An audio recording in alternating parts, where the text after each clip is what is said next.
welcome the next Vice President of the United States of America, Senator J.D. Vance, accompanied by Ushila.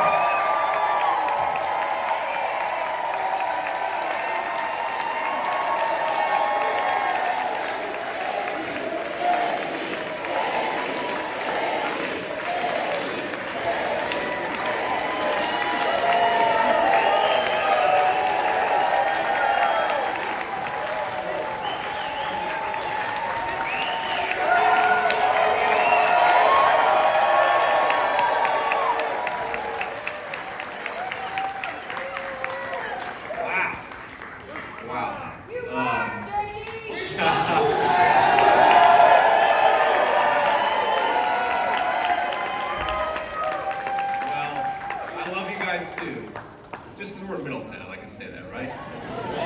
Man, it is so good. It is so good to be back home for once, isn't it? Wow. We had an amazing crowd here. We have an amazing crowd here. We had hundreds of people outside that couldn't even get in, and I'm just so grateful to Middletown for welcoming me home. It is good to be here. Thank you, guys. God bless.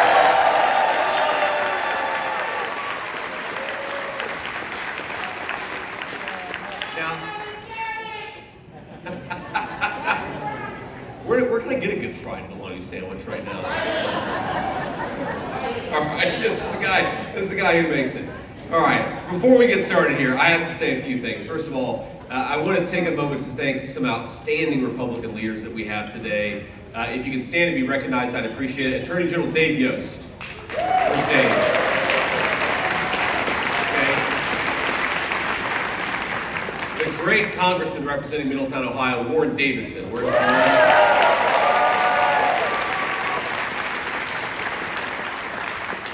We got the Ohio GOP chairman. I call him Alex T. I'm probably going to butcher your name, Alex Transkeely. Pretty good? Got it. All right. I've learned. Of course, the next senator for the United States of Ohio, Bernie Moreno.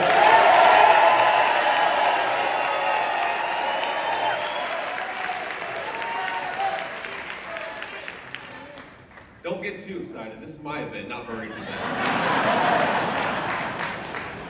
We got Orlando Sansa, a great congressional candidate. Got a good chance of winning. A very tough race. If you can help out Orlando, please do. And look, every single one of these officials, state and local, if I didn't see anybody or didn't remember anybody, I apologize. We've got a great slate of state and local officials who are ready to make this state and this country great again. God bless you guys. God bless you for your service, and thank you for stepping up.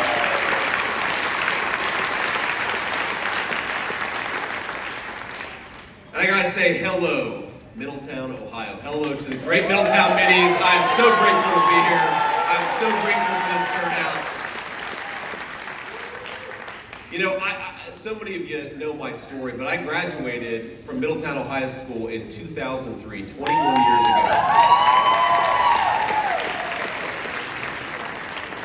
And a lot of you know the story of my family. A lot of you, I mean, hell, a lot of you are my family, actually. We're probably, if you count fourth and fifth cousins, half of you are probably related to me in this room. But, you know, this town was so good to me. And I could tell so many stories about, you know, my mamaw, my grandmother. I could tell stories about my mom and my sister. I could tell stories about Aunt Wee. I know Aunt Wee's here. We've got so many great, I think all those people here actually. I think Cheryl, where's Cheryl? You here? Cheryl, I love you, Cheryl. My stepmom. We just got so many good people who've been so good to me. But even if you cast a wider net, you know, Ron Selby was my math teacher in high school. Ron's got to be around here somewhere. I know he is. I will tell a story. Now, I don't know if this story is actually true or if it's just the legend of Ron Selby. But Ron, if it's not true, don't tell me, because I've gone 21 years believing it, and I don't want to be contradicted now. But you know, the story is that at some point, Ron, of course, was a tough teacher. He demanded a lot of the students, and I was a beneficiary of that. But the story goes that at one point, Ron Selby had a student who really didn't want to take one of those world-famous Ron Selby math final exams. And so somebody called in a bomb threat to Middletown, Ohio School. So everybody goes outside, of course. Everybody remembers, as a student at one point or another, you get a bomb threat, you gotta go stand outside, the fire department comes. But Ron was really pissed off that somebody was messing with his schedule. So he walked to the kid's locker, got what was allegedly the bomb, threw it in a trash can, and said, I know this kid, he's not smart enough to make a bomb. Let's get back to school.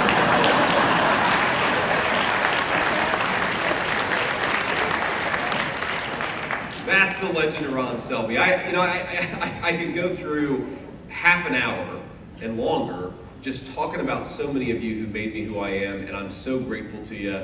And I said at the RNC convention, which was the craziest speech and the craziest environment I've ever given, it's like all of you times 100 people, right? They were just as excited as you guys are, times about 100 people. You could barely hear yourself think, but I said, I will never forget where I came from. Ladies and gentlemen, I came from Middletown, Ohio. I am proud of it, and I will never forget where I came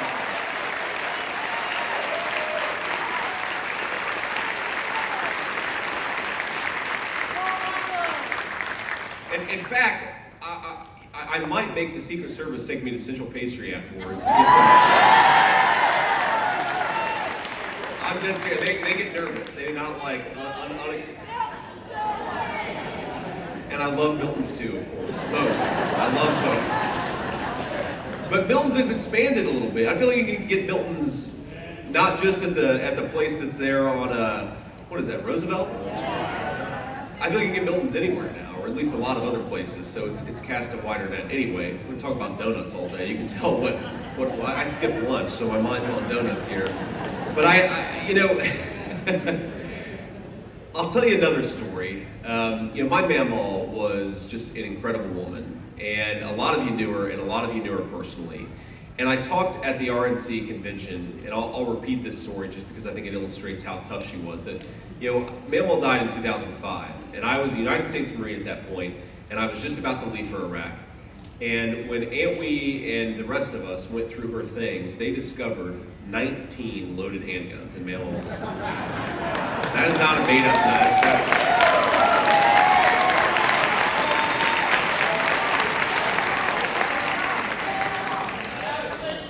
That's right. That's right. Well, when she introduced herself, sir, she is an Appalachian American. When she introduced herself to my uncle, my Aunt Wee's husband, for the first time, she said, I'm from Breathitt County, Kentucky, where a woman isn't fully dressed without her gun. So that was mamaw's attitude.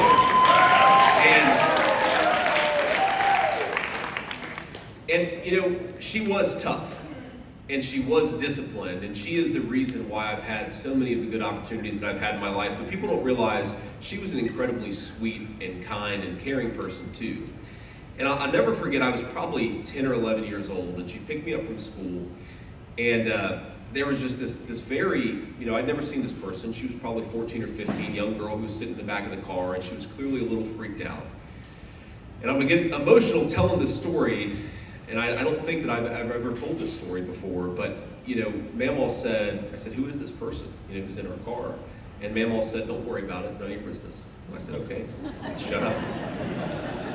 Eventually we dropped her off, and then we went back home, and I asked mamaw, well, who was that? And she said, well, that was a little girl, and I guess there was some pretty bad abuse in her house.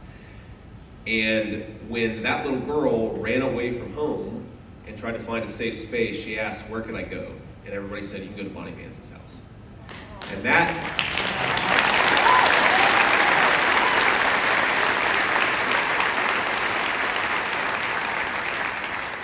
that is the mamaw, but that is the Middletown that I knew. You guys were always so good to me. I could talk about any number of public school teachers, from Ron Selby to a number of others. I could talk about people who looked after us when we were riding our bikes around. Mamaw was, she was always worried about safety, but she was never that worried about safety in Middletown, Ohio, because she trusted the people who lived here, and she knew they were good human beings who would look after all of us, who would look after all of our kids.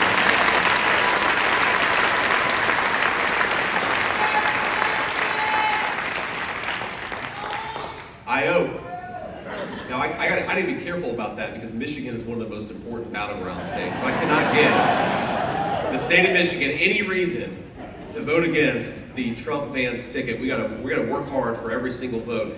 But look, my point in telling some of these stories is just that I love every one of you, and I love this town, and I'm so grateful to have been formed by it, because I wouldn't be who I was without it. And people will sometimes say, well, you had a tough life. And in some ways, things weren't always easy, but a lot of you will know, a lot of you read my book, my life wasn't all that different from a lot of people who grew up in Middletown, Ohio. It was tough, but it was surrounded by loving people, and it was surrounded by something that if we don't fight is not going to be around for the next generation of kids, and that's opportunity. Middletown has opportunity. And we got to make sure it's there for the next generation.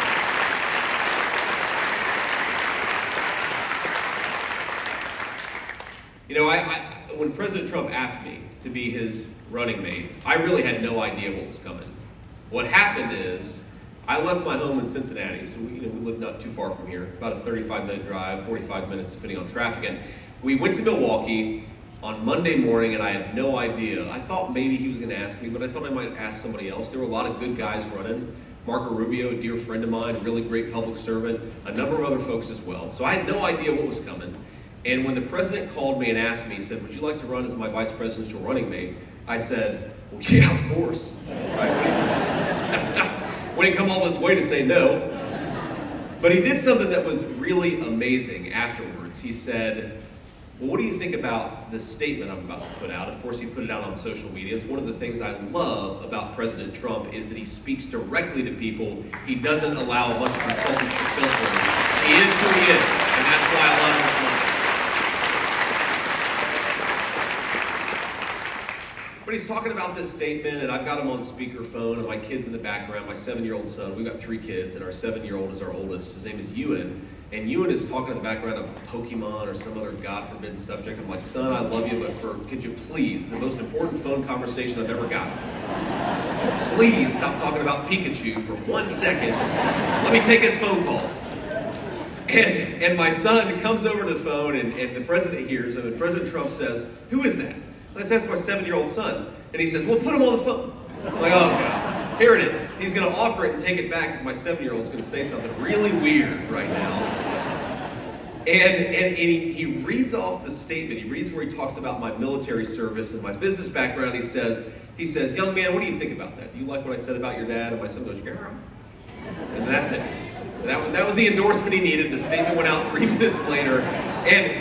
But that is the kind of guy that Donald Trump is. And that's the guy that the media doesn't let you see. He actually cares about people's families. He cares about my family, but he cares about your family too. And he wants to believe that his generation left this country off in a better place than when they found it. That's why he's done this. I mean, I'll talk about myself all day, but let's talk about the man who was a business leader, who had billions of dollars, who didn't need any of the sacrifices that public service created, and yet he went out there and he did it anyway. That's the type of people we want to become public servants, and thank God he served for 4 years as President of the United States.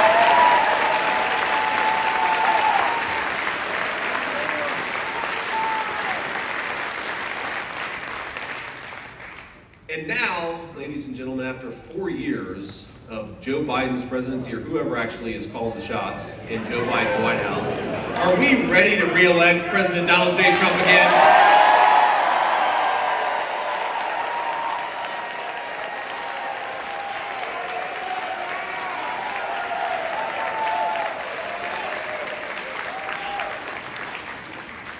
Now, when I was researching what I would say at the RNC, and I mostly write my own stuff. I'm not going off a teleprompter right now. You can probably tell that.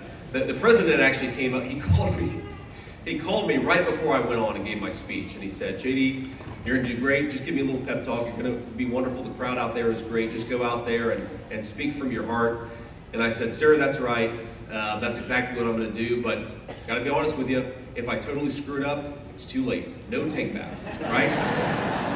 You've already asked me. I've already accepted. No take-backs. So this speech is just going to be icing on the cake." You were born for this. Thank you, ma'am. God bless you. I would have.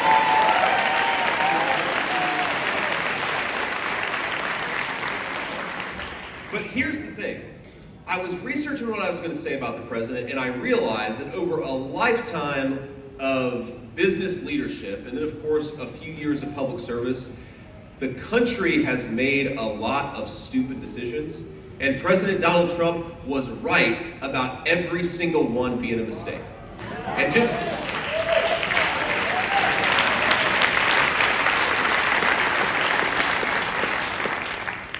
You go back to 1994, I was a third grader at Roosevelt Elementary School on Central Avenue, which doesn't exist anymore. We've got some Roosevelt people in here, God bless you. And 1994, this country gave a sweetheart trade deal to Mexico that sent hundreds of thousands of good manufacturing jobs, many of them in our communities, to Mexico. That was a bad idea. We shouldn't have done it, and Donald Trump said it was a bad idea, right? The current administration, by the way, supported it. In 2000, towards the end of the 1990s, I should say, we gave a sweetheart trade deal to the communist Chinese. We allowed them to build their middle class off the backs of the American middle class. And you know who supported it? The current people in power. You know who opposed it? Donald J. Trump.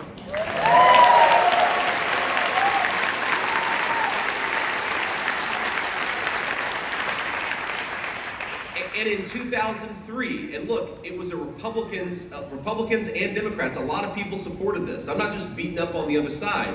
But in 2003, we went to war in Iraq, and remember, it was supposed to be just a few weeks. And then everything would be over. And I was an 18-year-old kid. I supported it, and I was wrong. And you know who was right? President Donald J. Trump. He knew.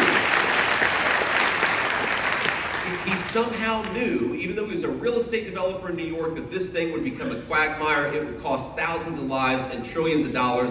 And I think we want the kind of president who sees around corners, who doesn't follow the stupid conventional wisdom right off the cliff, who fights for American citizens, puts them first, and has the wisdom to know how to lead this country.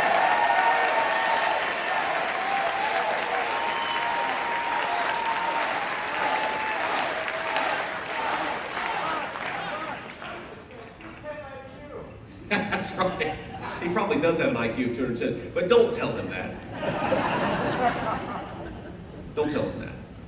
So, the problem is, when our leadership makes all these dumb decisions, we know exactly who suffers the consequences. It's the people right here in this room and the communities that we live in.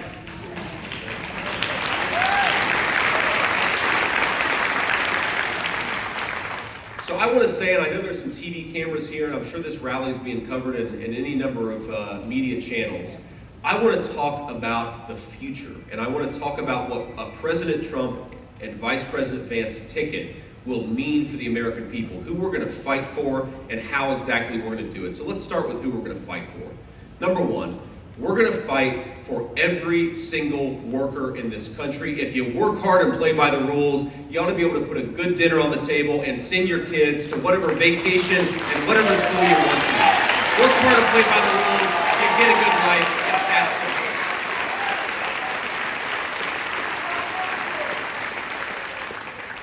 simple. We're going to fight for every single parent to send their kids to a school where they get a good education and not an indoctrination.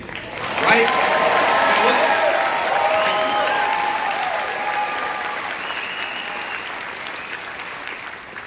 Now, I got a great education at Middletown High School. I graduated in 2003. I joke that I got a PhD, a public high school diploma, and I'm very proud of it. And there are great school teachers in public and private schools all across our country, but for some reason, the Federal Department of Education is trying to lean into indoctrination at our schools instead of teaching, reading, writing, and arithmetic at our schools. Let's get back to common sense for the teachers and the students they depend on.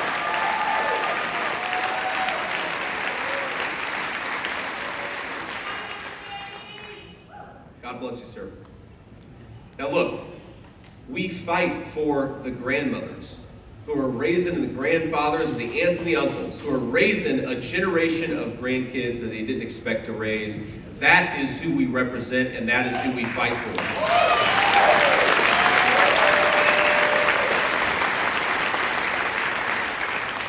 And one of the coolest things, you know, my book came out in 2016, and one of the coolest things about my book is I heard from a lot of Americans from all walks of life. but especially from Black Americans who would come up to me and say, our story is your story. Whether it's the drug epidemic or whether it's this epidemic of crime and violence that Joe Biden and Kamala Harris unleashed in our country, we have got a lot of grandparents, white, black, and every skin color, that are raising kids that they didn't expect to raise. And they're doing it because it's the right thing to do, and they do it because they love their communities.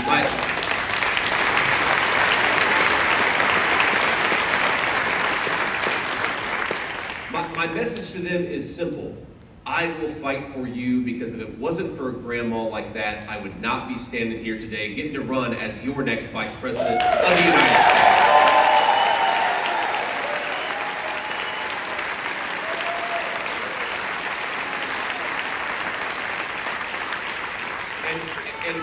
And to those grandmas and grandpas, the nanas, the mamas, and the papas, let me just say, from a kid who was, not as grateful as I should have been when I was 15 and 16 years old. Kids, when they're that age, I hear they're not that grateful. I'm sure I'll learn the hard way here in a few years. But let me just say that from the bottom of my heart, thank you. You may never hear it from the kid that you're raising, but trust me, in their heart, they appreciate it, and they know they wouldn't be anywhere without you. So God bless you guys for stepping up. God bless you, and thank you.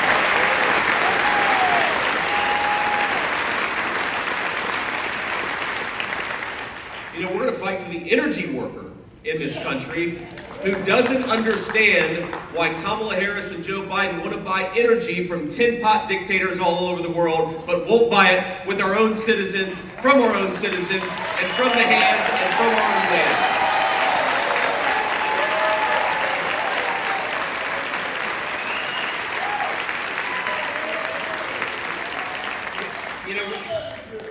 Drill, baby, drill. It's a very, very simple concept, but it's profound because we've got great energy workers in Pennsylvania. We've got great energy workers in Ohio and all across our country. They want to do a good job. They want to earn a reasonable wage, and they want to power the American economy. Why don't we have a president that lets them do exactly that, ladies and gentlemen?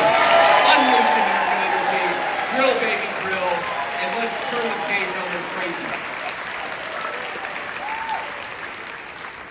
And it's not just about the energy workers, it's about workers all across our country, because, I have to believe in this crazy thing that we ought to make more of our own stuff in this country, right? And I know President Trump agrees.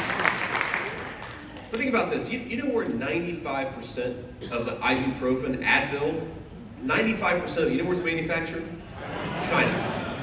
You know where the gross majority of the antibiotics that we put in the bodies of our children come from? China.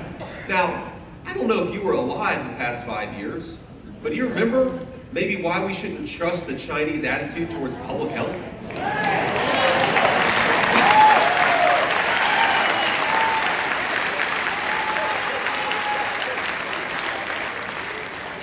I gotta be honest with you, I don't trust a damn plastic toy coming from China. I sure as hell don't trust the drugs that we put in the bodies of our children. Let's make our own stuff.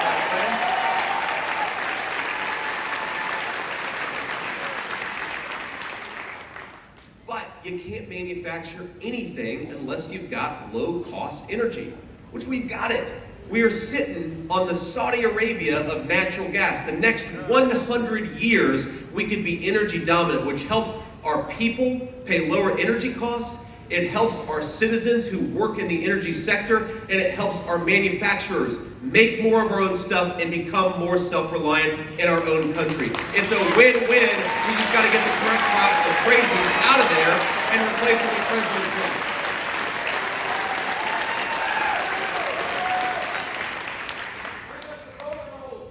That's right. We do need to do that. We need voter ID in this country, ladies and gentlemen. If you're going to cast the ballot, show a piece of identification. It is the weirdest thing to me. Democrats say that it is racist to believe, well, they say it's racist to do anything. I had a Diet Mountain Dew yesterday, and one today. I'm sure they're going to call that racist too, but it's good. I love you guys.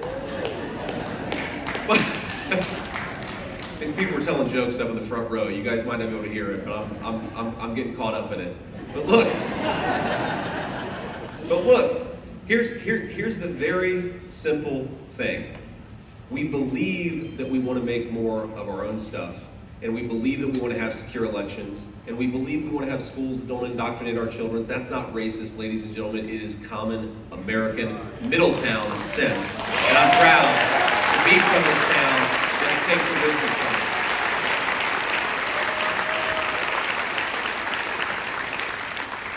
Now let me talk just a little bit about how we're going to do it. The number one thing that we're going to do, because you can't do anything unless you get there to govern, is we're going to win this election, ladies and gentlemen. The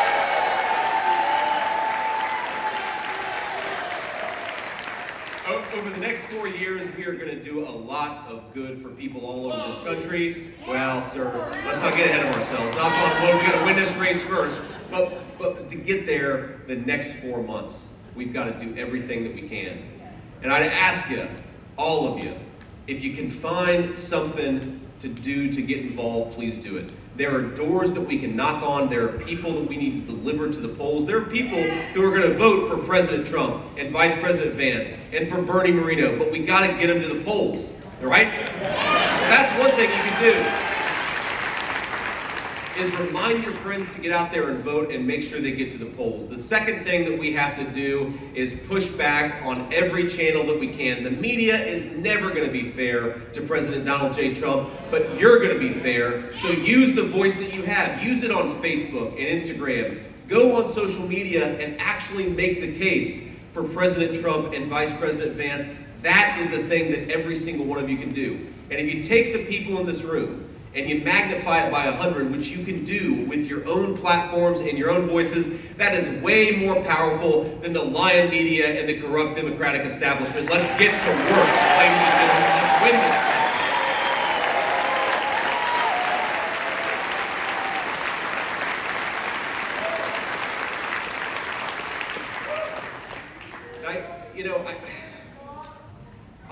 I would not be here if it were not for the generosity and the incredible opportunity of this country.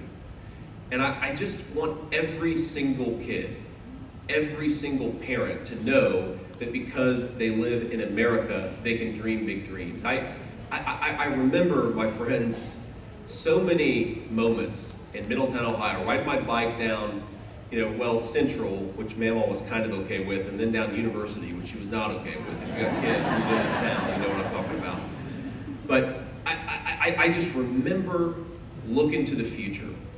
And the thing that I wanted most in the whole world, I just wanted to be able to give my kids a little bit of stability and comfort that I didn't have when I was growing up. That's all I really wanted. And when I think about the American dream, I don't think about writing a book. I don't think about becoming a business guy. I don't even think about running for Vice President of the United States, even though it is pretty cool to do that. I think about becoming a husband and a father, and that is the way in which this community and this country is.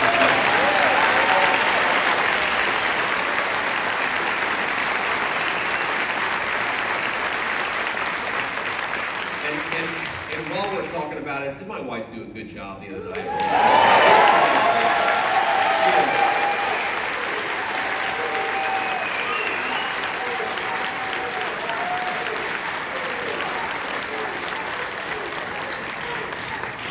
There she is. She's too embarrassed to stand up, but get used to it, honey. It's been 4 months of me embarrassing you. That's what we do.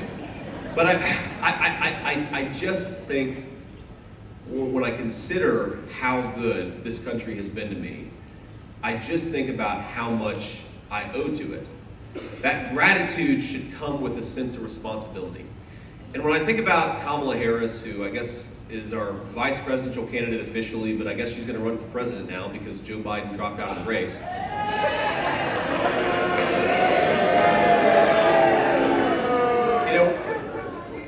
When I see... We're going to take bets here. We're going to start a betting pool just in this auditorium. But I wonder, when I see her give a speech, and she talks about the history of this country, not with appreciation, but with condemnation. And look, of course, every country, just like every family, certainly mine, has its pockmarks, right? Not everything's perfect, it's never gonna be, but if you want to lead this country, you should feel grateful for it. You should feel a sense of gratitude, and I never hear that gratitude come through when I listen to Kamala.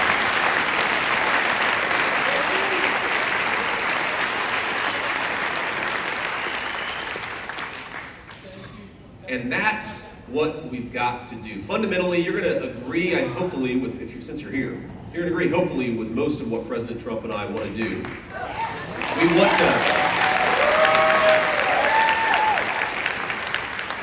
We're going to drill, baby, drill. We're going to shut down that border. We're going to put America's citizens first, because that's what America's citizens are going to elect us to do. It's common sense.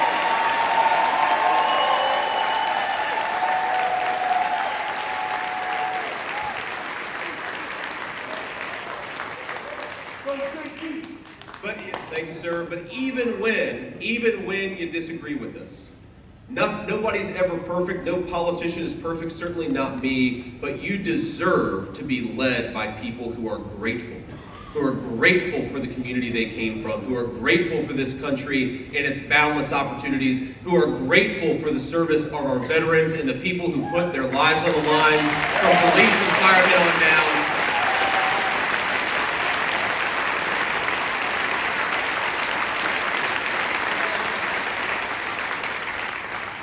I believe that you deserve to be led by people who are grateful. And I know that President Trump is grateful for this country, and I know that I am, and I know we're never going to stop fighting to give you the same opportunities that we got. That's what this whole thing's all about.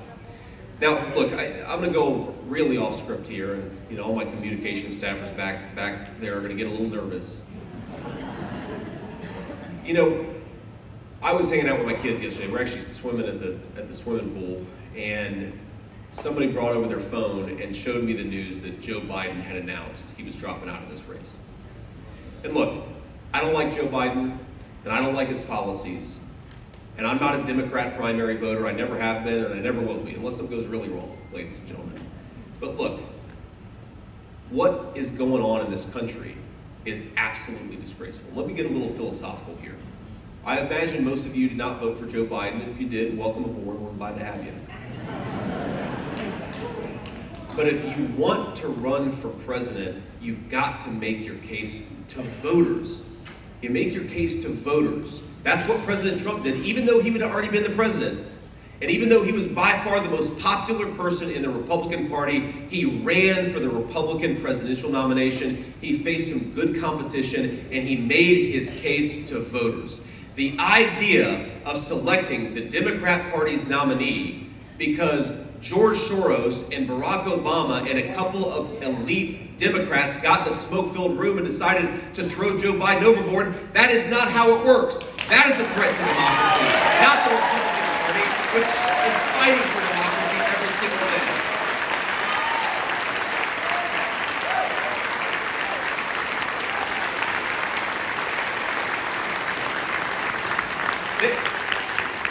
This is not okay, ladies and gentlemen. You cannot, for 3.5 years, take a guy who clearly didn't have the mental capacity to do the job. Kamala Harris lied about it. My Senate Democratic colleagues lied about it. The media lied about it. Every single person who saw Joe Biden knew that he wasn't capable of doing the job. And for 3 years, they said nothing until he became political dead weight.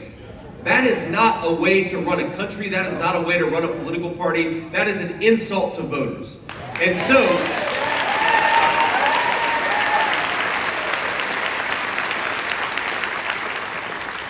and I really believe, even though I think the leadership of that party is corrupt, I really believe that most Americans are fundamentally good, whether they're Democrat, Republican, or independent. My life has taught me to put my faith in people because they put their faith in me and gave me a lot of opportunities. So my message to Democrats who are disgusted by this process, disgusted by how anti-democratic it is, you are welcome in the Republican Party, where we think we should persuade voters and not lie to voters. Come on in, the water's warm.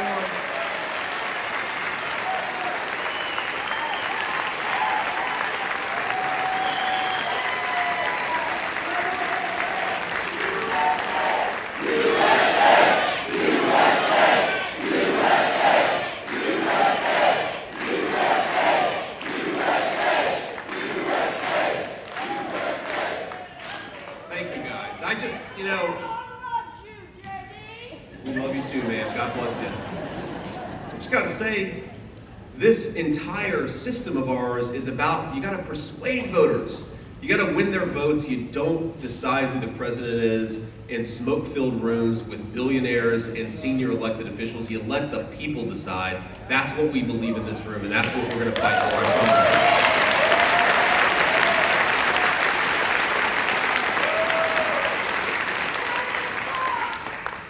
So I just, and by the way, talking about take-backs.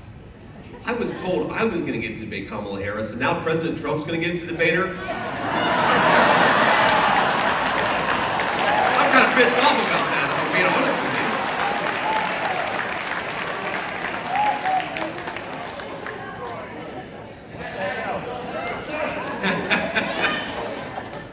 with you. So I just.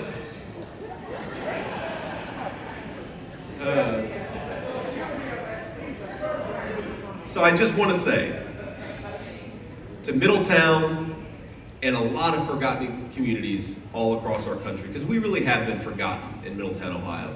Amen. They think that we're backwards, they think that we're bad people, they think that we don't know how to do anything, and we do, ladies and gentlemen. This is where things are made. This is the source of America's greatness.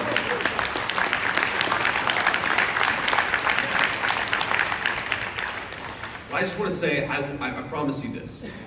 I will fight every single day to restore an America that works for Americans.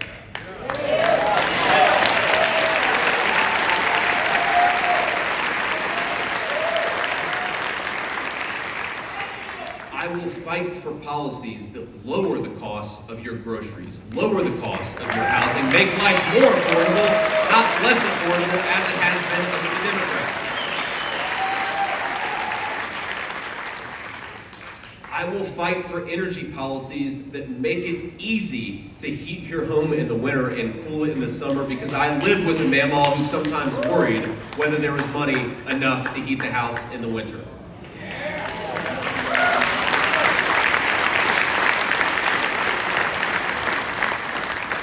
I will fight for every single one of your children when they lay their head down at night before they fall asleep to dream about the future as one of hope and possibility. Your children deserve the inheritance of this country. And the inheritance of this country is that their lives will be better than their parents, and their children's lives even better than that. That is the American dream that we fight for, and I will never stop fighting for that American dream.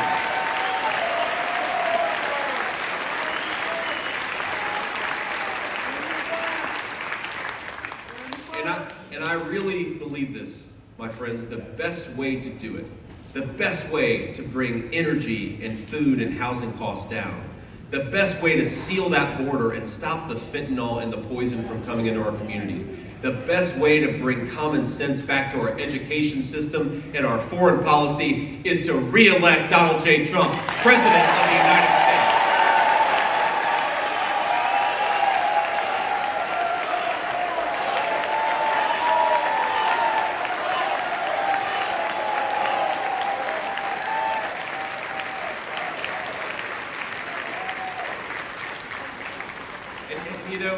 It's so funny. The media says, well, JD said some critical things about President Trump 10 years ago. And Kamala Harris, of course, called Joe Biden a racist and then ran with him 2 months later. And I think, my friends, because I was critical of President Trump in 2016, I realized two things. One, the media lies about this guy nonstop. They really do. It's unreal.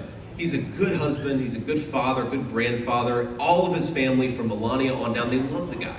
And that's why, by the way, we were so scared last Saturday when an assassin almost took him from us.